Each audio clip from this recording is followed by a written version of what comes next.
ব্যবহারে যে ভুলগুলো করেন আপনি।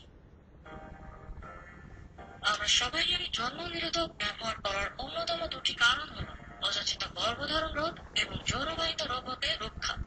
আর সবচেয়ে কার্যকর নিরোধক হল কন্ডোম। বেশিরভাগই মনে করেন শারীরিক সম্পর্কের সময় কন্ডোম ব্যবহার করলেই হলো, এর বেশি আর কি জানার আছে। তবে আপনিও তো জানেন না আপনার এই ভুলের কারণে এই গর্ভনিরোধক ঠিক মতন কাজ নাও করতে পারে। তো চলুন জেনে নিই কি সেই ভুলগুলো।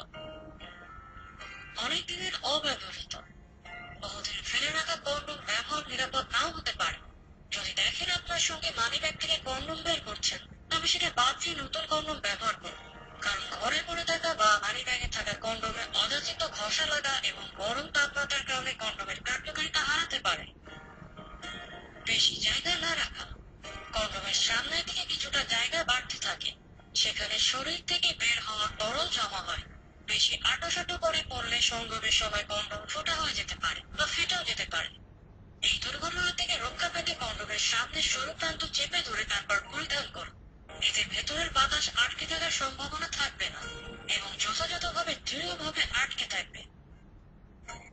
ভুল মাপ, বেশিরভাগ কন্ডোমই যে কোনো পুরুষের ক্ষেত্রে সঠিক মাপের হয়, তবে কারো যৌনাঙ্গ বেশি বড় আবার কারো ছোট হতে পারে। তাদের খেয়াল রাখতে হবে যে মাপ ঠিক মতন লাগবে সেটা ব্যবহার করা। কারণ বেশি ঢিলা হলে কন্ডোম সঙ্গমের সময় খুলে যেতে পারে, আর বেশি চেপে থাকলে ফেটে যেতে পারে।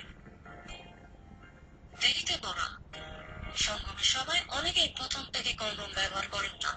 তারা মনে করেন একেবারে শেষ পর্যায়ে পরে তারপর কাজ শেষ করবেন। ফলে এই ভুলের কারণে অযাচিত গর্ভধারণ এবং যৌনবাহিত রোগ থেকে রক্ষা পাওয়ার সম্ভাবনা কমে যায়। তাই যদি পূর্ণ নিরাপত্তা চান, তবে সঙ্গম শুরুর প্রথম থেকে শেষ পর্যন্ত কন্ডোম ব্যবহার করুন। মেয়াদ উত্তীর্ণ, সব পণ্যের মতন কন্ডোমেরও নির্দিষ্ট মেয়াদ থাকে, তবে ব্র্যান্ড ভেদে এক একটি মেয়াদ এক এক রকম হতে পারে।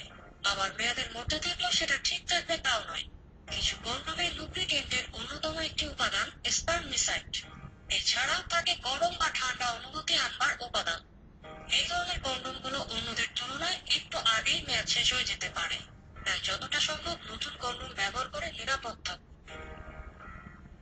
আজ এই পর্যন্তই। নিশ্চয়ই কথা হবে আগামীতে নতুন কোনো ভিডিও নিয়ে। ততক্ষণ পর্যন্ত সবাই